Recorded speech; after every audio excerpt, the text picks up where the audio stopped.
Good morning, ladies and gentlemen. Thank you so much for tuning in. Um, it is going to be a really great segment. And this is a segment that a lot of people aren't going to talk about, especially people who are petrified in the Democratic Party.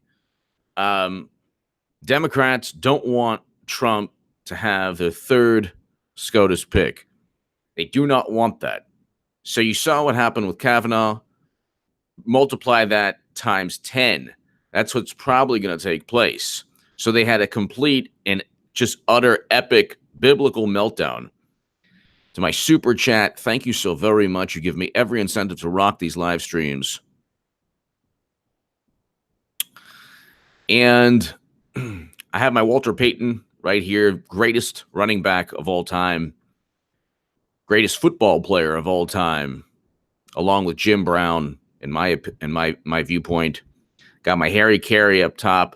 I am trying to revamp the background a little bit, but these are all people that if I put somebody on the wall, it's somebody that I admire. Janis Joplin is there. So George Orwell, obviously, Bruce Lee, obviously. So anyway,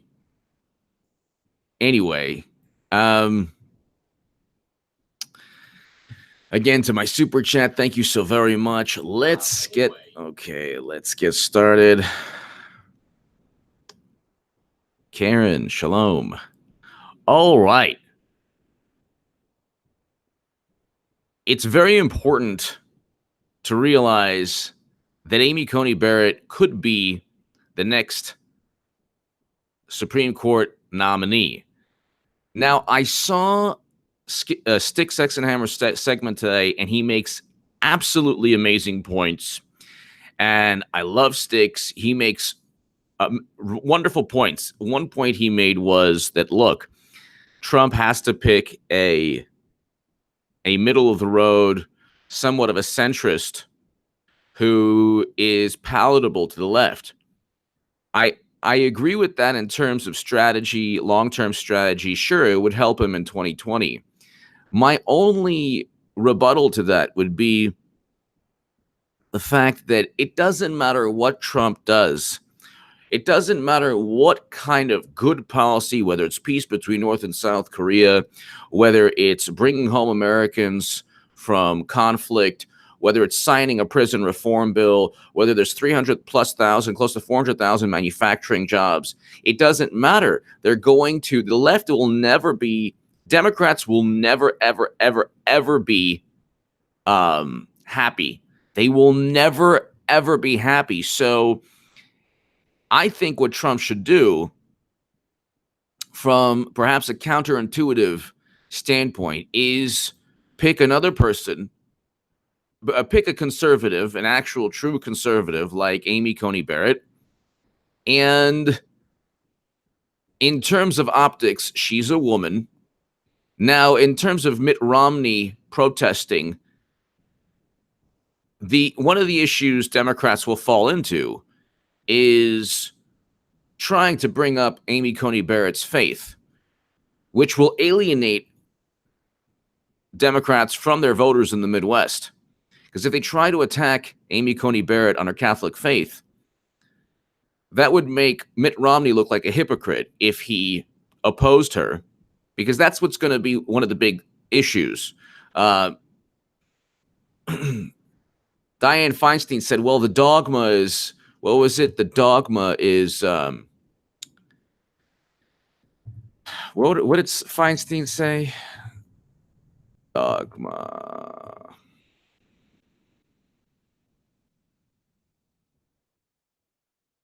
The dogma lives loudly within you, and that's a concern. Well, see, that's the type of thing that alone would lose the election for Democrats, because you're talking about the Midwest, you're talking about swing states, and there are a great many Catholic voters in swing states. But it goes against, they would never say this to a Jewish person or a Muslim person. The dogma lives loudly within you, and that's a concern. So the left, so Democrats and liberals and people on the left, they can pick on certain ethnicities or certain religions or certain people, but they can't say anything about others, and that's the hypocrisy. That's the hypocrisy. Either you don't have either you're not a bigoted person or you are. Ditka Bears. We got Walter Payton here, the great Walter Payton, one of the greatest, I think the greatest football player, along with Jim Brown of all time. Ditka Bears, thank you. So I would find this. So Sticks is actually right. Let's put it this way: Sticks is almost always right, and he's amazing, and he's right on what he said.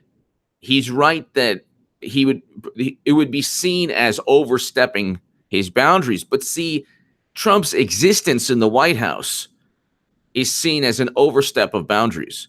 There's nothing that he could do, even if Kavanaugh, for example, is viewed as illegitimate. And Kavanaugh was, a almost revered scholar, like had 300 decisions. The establishment Democrats had no problem with him, really, even though they would have rather had a liberal Supreme Court justice or someone who was more liberal. But it was only the last second, with the accusations of something taking place in a galaxy far, far away. We don't know what, we don't know how, but he's a bad person and he's horrible.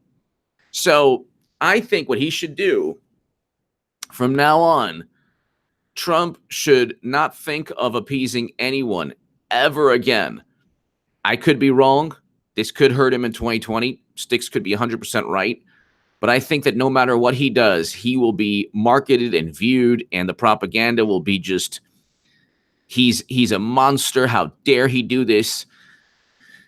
And with Kavanaugh, like, for example, we have no clue what took place, could have taken place, could not have taken place, but it could have very well been fabricated, completely fabricated. So you don't need to, when you give to a manipulator, when you give to people who want to manipulate and to people who lie and to people who have no value system, you give an inch, they take a mile. There's no olive branch.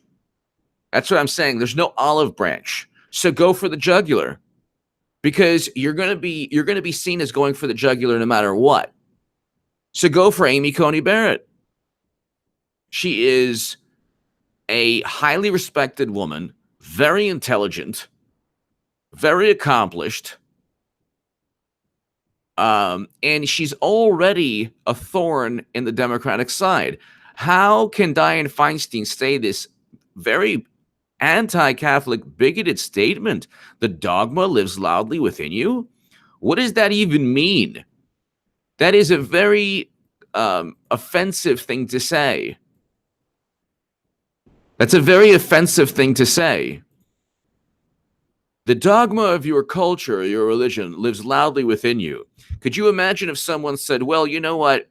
Your religion is too much a part of your life to serve as a justice or a judge. That's what Feinstein, the wonderful liberal, stated. That is not only offensive, you can't say that in this day and age. But she did. So when you put, and also Amy Coney Barrett's a woman. What Amy Coney Barrett represents is putting a mirror in front of the Democratic Party's value system and having them throw stones at that mirror. They're supposed to be very tolerant of religions. They're supposed to be supportive of women's rights.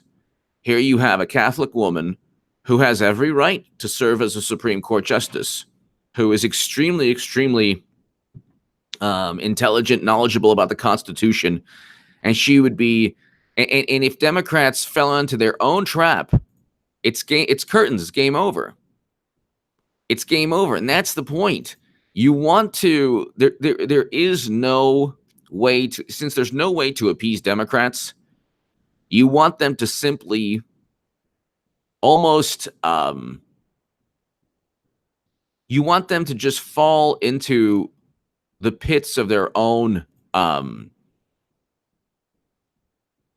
flawed value system. So this is an interesting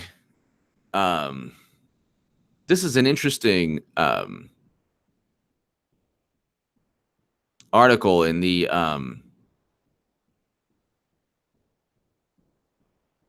well, I'll get to, before I get to that, let me read Amy Coney Barrett's SCOTUS blog profile.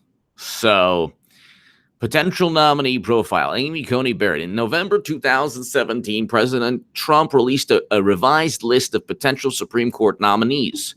So she was already on the list. The November 2017 list was an expanded version of two earlier lists announced during the 2016 presidential campaign, from which then-candidate Trump pledged, if elected, to pick a successor to the late Justice Antonin Scalia, who died on February 13, 2016. First on the new list, because it was in alphabetical order, was Amy Coney Barrett, a Notre Dame law professor and former Scalia clerk, who had recently been confirmed to a seat on the U.S. Court of Appeals for the 7th District.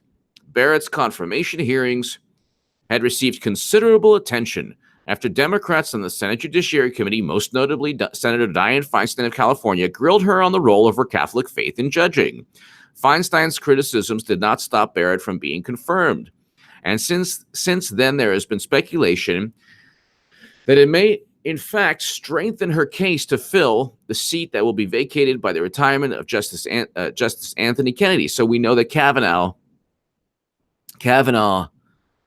filled that seat. But this is my point. She is, and I believe Trump's sister, who is a judge herself, wanted Amy Coney Barrett. Hold on. Who did Judge? Let's see. Trump's sister is a judge. Elizabeth Trump Grau.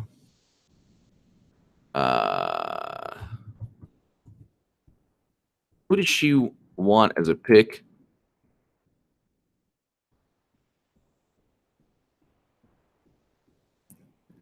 So this is Newsweek. Will Sean Hannity and Donald Trump's sister decide the Supreme Court's fate? Hold on one second. Okay, they wanted. Hold on. Ahead of the announcement, the president spent some time at his golf club with Fox News host Sean Hannity, who favors Barrett. So I believe his sister favored Barrett as well.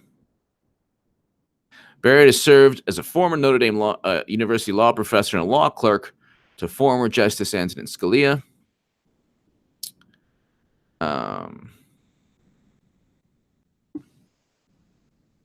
Oh, she supported Hardiman. Okay.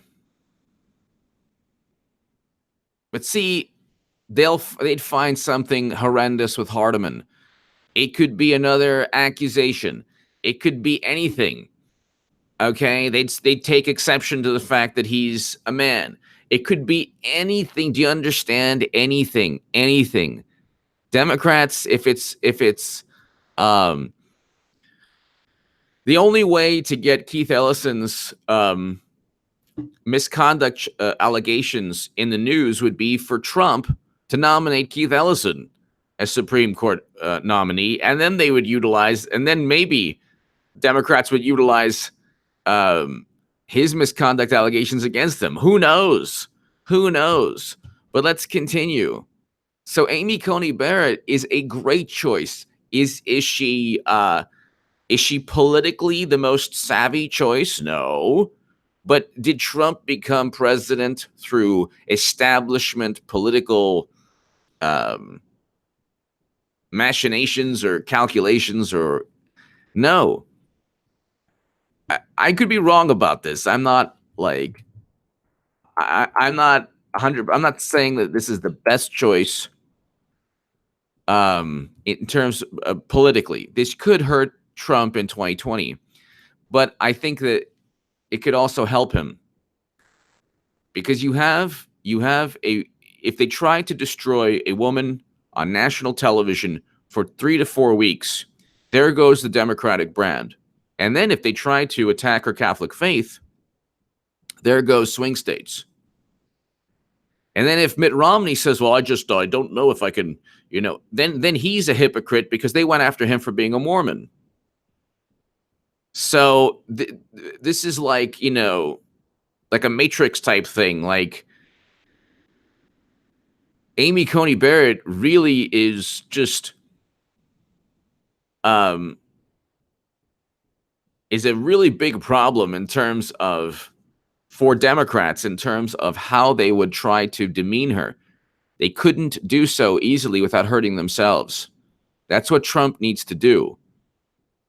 And and she's already been kind of tested, and she actually not only survived, but she passed the tests with flying colors. And it was Dianne Feinstein and Democrats who looked stupid and who looked like they were bigoted. But let's continue.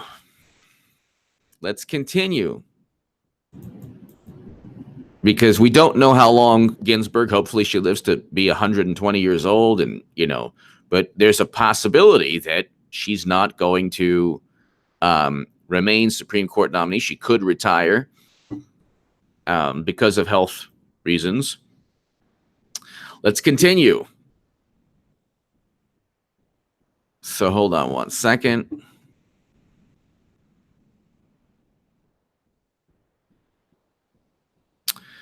The 46-year-old Barrett grew up in Metairie, Louisiana suburb of New Orleans, and attended St. Mary's Dominican High School, a Catholic school, girls' school in New Orleans.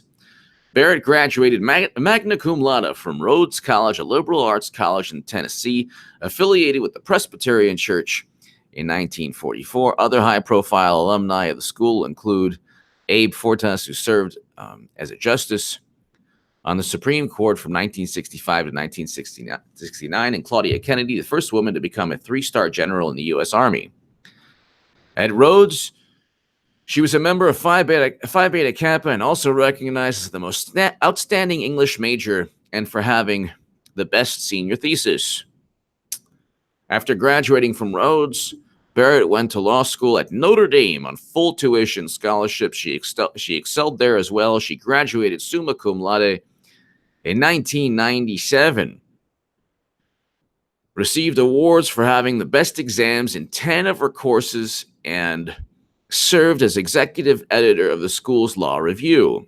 Barrett then held 2 high-profile conservative clerkships, first with Judge Lawrence Silberman of the U.S. Court of Appeals for the D.C. Circuit from 1997 to 1998, and then with the late Justice Antonin Scalia from 1998 to 1999. After leaving a Supreme Court clerkship, she spent a year practicing law at Miller Cassidy, a prestigious Washington, D.C. litigation boutique that also claims former U.S. Solicitor General Seth Waxman, former Deputy Attorney General Jamie Gorelick, and 2 regular contributors to this blog. Okay, this is the SCOTUS blog, so all things Supreme Court. Barrett spent a year as a law and economics fellow at George Washington University before heading to her alma mater, Notre Dame, in 2002 to teach federal courts constitutional law and statutory interpretation. Barrett was named a professor of law at the school in 2010. 4 years later, she became the Dianne and M.O. Research Chair of Law. Barrett twice received a Distinguished Professor of the Year award in 2010 and 2016. So she is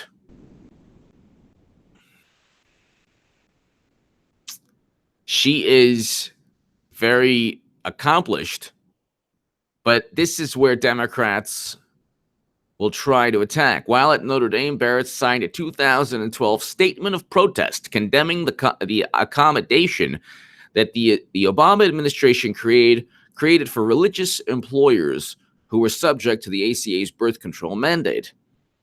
So that's going to be nonstop discussion. The statement lamented that the accommodation changes nothing of moral substance and fails to remove the assault on individual liberty and the right of conscience, which gave rise to the controversy. So I love, like, when it comes to like immigration or other issues, Democrats are like, well, we don't have to follow the law. When it comes to a protest over a religious liberty issue or an issue of a conscientious objection to something, oh, well, you have to follow the law. Democrats are all over the place all the time. Barrett was also a member of the Federalist Society, the conservative legal group from 2005, 2006, then again from 2014, 2017. In response to written questions from Democratic senators during a Seventh Circuit confirmation process, Barrett indicated that she had rejoined the group because it gave her the opportunity to speak to groups of interested, engaged students on topics of mutual interest. But she added she had never attended the group's national convention.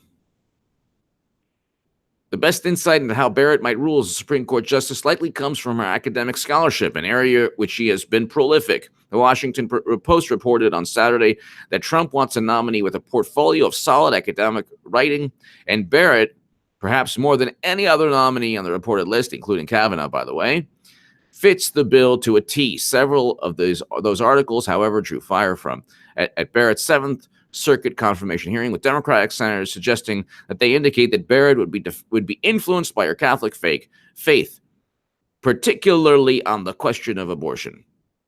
So they went after her Catholic faith, and that's the issue. You want Democrats to fall into that pit, that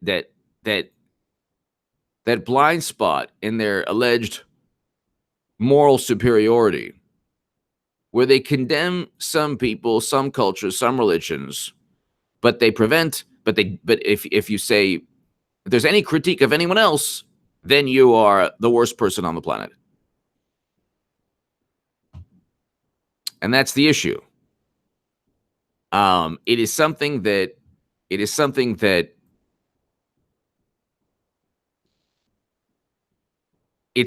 I believe Trump should. I really believe Trump should pick Amy Coney Barrett. I really, really do. I really do.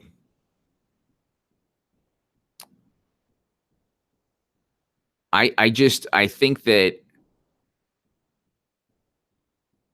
he would be. It would be like a judo move or a jiu-jitsu move. Well, judo, using their momentum against them, and they couldn't do anything about it because they would look like the bullies if they went after a woman on national television and they accused her of being of her faith being too influential in her life, of her not being able to separate her religious background from her interpretation of the Constitution. They would be seen as absolutely as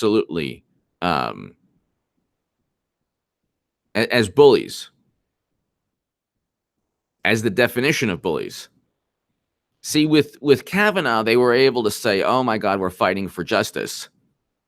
With Kavanaugh, they were able to, and the hypocrisy with Keith Ellison, nobody talked about that. Nobody talked about that. If you look right now, so let's see.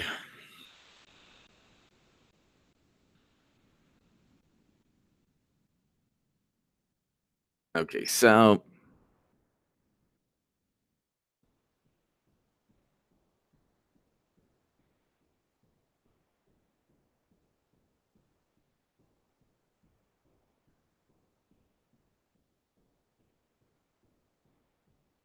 this is an interesting Washington Post article. This is a really interesting Washington Post article. And usually the Washington Post is like an extension of the Democratic Party. The one Trump Supreme Court pick who makes too much sense. There are 25 people. This is in July before he picked Kavanaugh. There are 25 people on President Trump's list of potential Supreme Court justices and 5 on his short list. One of them makes an exceeding amount of sense, both for him personally and for his moment in politics. Amy Coney Barrett is thought to be one of the leading contenders and is almost surely one of the 2 women Trump has now said is on his short list. Okay, so hold on one second. Who are the other 2? Who's the other woman?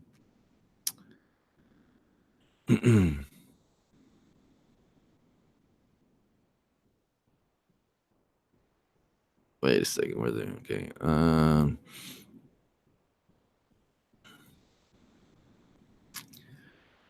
I can't find the name of the other woman. Okay. It has a link to it, but all right. So she's the one female candidate who was pretty much on everybody's short list, in fact, and she checks a lot of boxes. Then this is an article talking about a favorable article talking about Amy Coney Barrett in the Washington Post. I mean, could you imagine in the Washington Post? Sam Jage, HA, regarding the wall, one thing I have not heard anyone call the Dem leaders on. Who are these so-called border experts? Border patroller experts. Sorry to change the topic and get that. No, Sam, you're right. You're right. The people at that location should be asked their opinion, their viewpoint on like what's the best barrier. I agree. Matthew Rosenfeld, HA live stream during Trump's fireside chat. That's right. It's tonight. You know what? I might do one after. That's right. I might do one after the fireside chat. Yes, Matthew Rosenfeld. Thank you. Thank you, Matthew. Sam, you're 100% right. You have to ask the people who live it daily, who live it every day. So I agree with you. I agree with you, Sam. Thank you, Sam. Thank you. So let's continue. I agree with you 100%, Sam. Thank you. And she checks a lot of boxes. Like his previous pick, Justice Neil Gorsuch, she's young, 46, good on her feet, telegenic, unmistakably conservative, and with 7 children, has the kind of family you want sitting behind you during tense confirmation hearings. Unlike Gorsuch, of course, she's a woman, a fact that could help mitigate the onslaught of questions about whether she would help overturn Roe v. Wade. She has 7 children, so it's, she'll be getting a lot of questions from men who are Democrats. Barrett is also from Indiana, which could apply pressure on its vulnerable Democratic Senator Joe Tall. Okay. As far as reinventing the courts for decades to come, she's everything Trump's base would want, but she also gives Trump something less tangible, the opportunity to stoke a culture war. I actually agree with this article, and this is kind of what I was trying to get at. There needs to be a counter to the nonsensical mainstream narrative that if something is said, then, oh my God, you're a horrible racist because you said it. Whereas Hillary Clinton referred to black youth as super predators. She took prison lobbyist donations. She spread a photo of Barack Obama in African attire. She said, oh yeah, they all look alike the other day. What else? I mean, we can go, it's endless. You can't find 2 politicians who've had more racism than Bill and Hillary Clinton in 30 years of political life. You can't find, I mean, just from their days in Arkansas, you can find things that that Bill Clinton did when he was campaigning that would never be allowed now. Going back to see capital punishment, just to be, oh yeah, well, I can't say certain words, but the end of a life of a black man who committed a crime. Bill Clinton flew back to Arkansas to witness the end of his life. and there's a case to be made. He should never have been. He should never. That should never have happened. But Bill Clinton flew back to Arkansas just to show people that he was tough on crime. Because back in the day, Democrats, the whole dog whistle thing, Clinton used a 3 a.m. ad that would never fly in today's world. And she used that ad, and that was a dog whistle. That was a subliminal message to Democrats in the South in 2008. Trump, there is no hidden, base of just bigoted people that need to vote for Trump. They could have voted for any Republican or Democrat. Papa D, oh Lord, once you buy me a Mercedes-Benz. Oh, that's right. If I drive Porsche, I make amends. Janice, yes. Papa D, thank you. Papa D, thank you. Sam, thank you. So let's continue.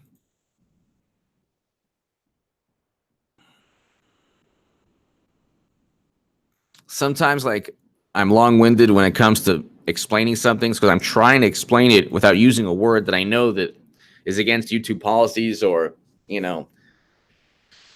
Barrett has served on the U.S. Court of Appeals for the Seventh Circuit for just 8 months, and it took a while to confirm her last year in what wound up being mostly party line vote. So that's okay. There's 53 GOP senators. It would come down to 53 to 49. You would need what? 4 turncoats.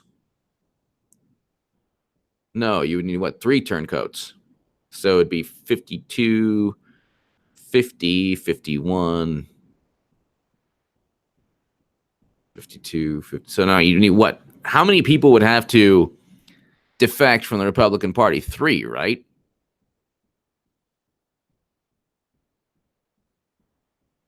Let's see. Senate composition.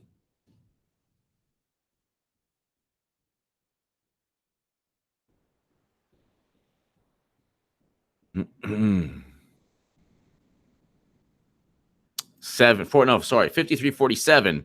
So you need 4 turncoats.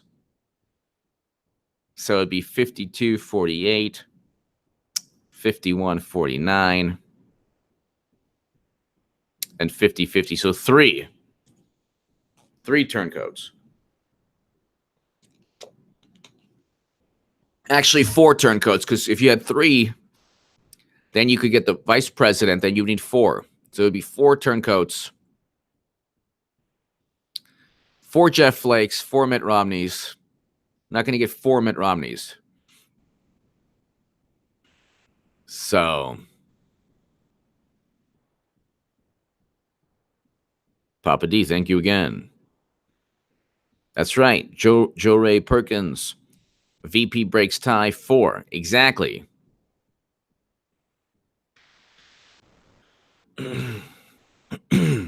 Exactly. So they can't stop this. And what Trump needs to do is he can't appease. He needs to continually poke and prod the Democratic Party. Now, I'm not talking about in terms of tweets. I'm talking about eventually in terms of indictments pertaining to Clinton and Uranium One and the Clinton Foundation, all that stuff. Transferring top secret intelligence outside the United States government onto a server in her basement. But now you have the Russian lawyer Natalia Veselnitskaya, who wasn't even charged, charged in a separate case that has nothing to do with Trump-Russia collusion. The Russian lawyer attended a 2016 meeting at Trump Tower. Oh my God. With members of the Trump campaign, was charged by a federal prosecutor in New York with obstruction of justice in connection with a money laundering case. New York itself, Mueller, There's so many extensions of the Democratic Party. It's unbelievable. You think New York went after? You think these prosecutors went after the Clinton Foundation for the overt? It's like Tammany Hall has become. This is Tammany Hall, but with media and with the Justice Department and with people at the FBI. I mean, Trump has to do something eventually. I think 2019 we'll see a whole lot being done, but he has to do something. He has to do something. He can't just. When I say he has to do something, his Justice Department has to do something. It's out of hand now. They have legitimized their own conspiracy theories by charging people on crimes that have nothing to do with the conspiracy theory. So they can always, look how many people indicted. So what? It has nothing to do with Russian hacking. Who cares? If they were indicted on jaywalking, it would be the same thing. Associated Press. Natalia Veselnskaya, who attended the 2016 Trump meeting with Donald Trump Jr. and Jared Kushner, was charged Tuesday with obstruction of justice in an unrelated case. An unrelated case.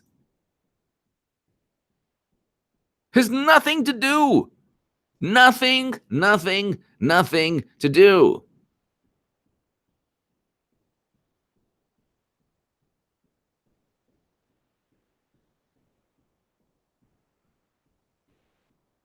I mean, it has like nothing to do with any of this stuff.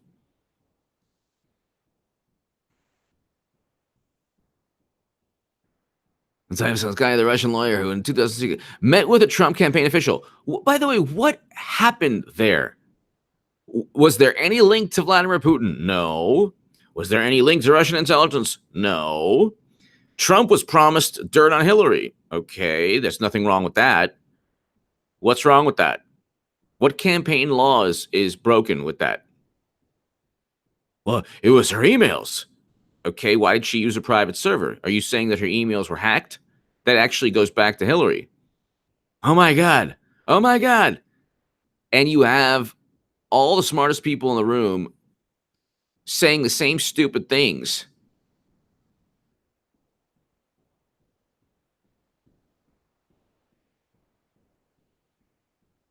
It's just, it's like.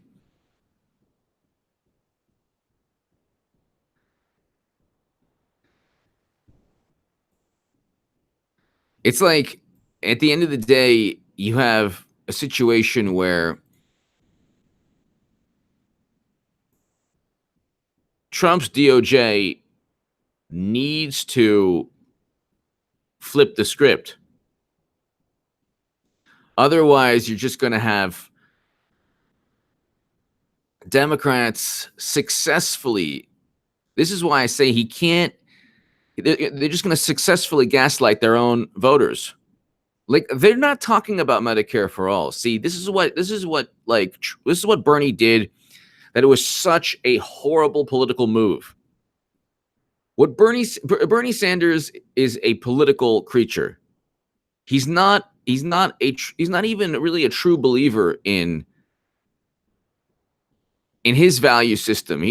I shouldn't say that. Maybe he is, and maybe he calculates wrong. He calculated, miscalculated. But what he should have done was simply Johnny Five, Bill Blotter fleeced the Russian people in the 1990s. All this is about him, HA. Johnny Five, I did. I've done a tiny bit of research on that. A lot, there's a lot going on there. I think there's probably a lot going on with others too. Stranahan has really done a lot of work on that.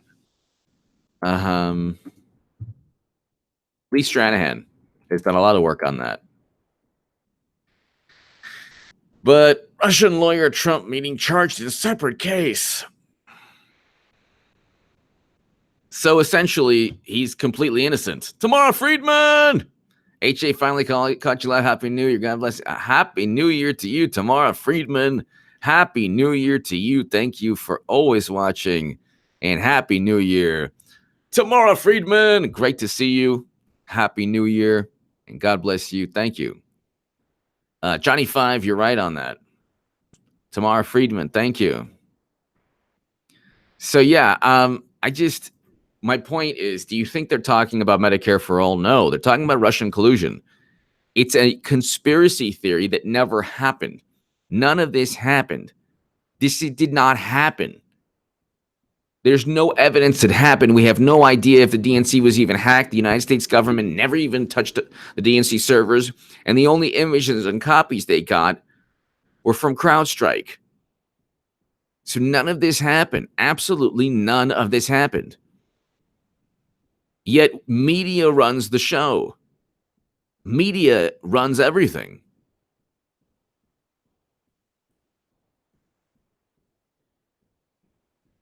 You have media. It's just unbelievable. Well, ladies and gentlemen, thank you so very much. This is actually really important. I do think that Trump needs to replace, if Ginsburg retires, needs to replace Ginsburg if she retires with Amy Coney Barrett. And I do understand the notion that he could be overstepping his boundaries, but he will always be viewed as overstepping his boundaries.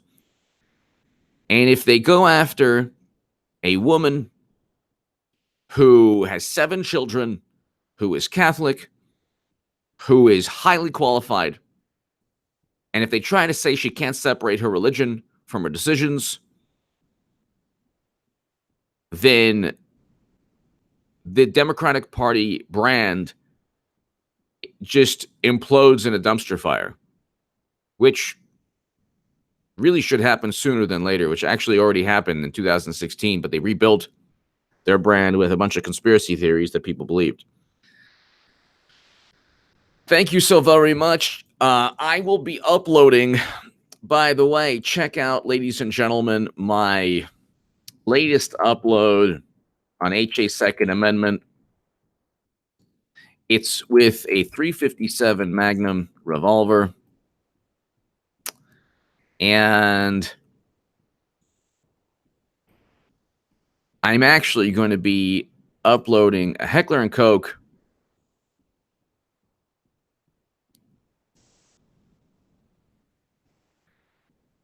USP 45 ACP very soon, today. And it's actually, that is like the best grouping 20 feet away. I actually do the best with that handgun. The .357 is very difficult. I tried the 1911 Springfield Armory, and I was pretty accurate with that one.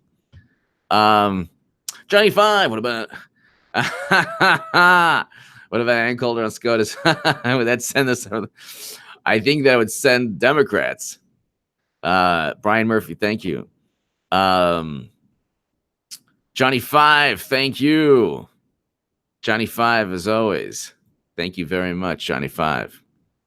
Have a great day. And I will be back. Ladies and gentlemen, I'll be back today. Check out my uploads. And thank you so very, very much. Have a wonderful day. Thank you.